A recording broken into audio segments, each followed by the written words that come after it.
Hi, good evening mga katuhod. This is Dr. Joff and welcome back to another Facebook Live. We're live every Sunday sa gabi, that's 6 p.m. That's 6 p.m. on a Sunday.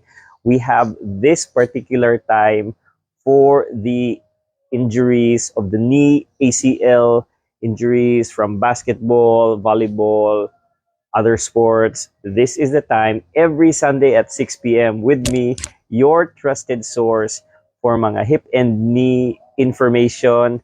I'm Dr. Jonathan Flordelis. They call me Dr. Joff because that's my nickname. It's also the initials of my name. I'm here live in Cebu City.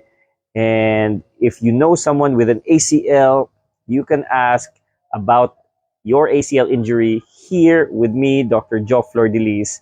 And every week, we always start out asking if the audio is clear.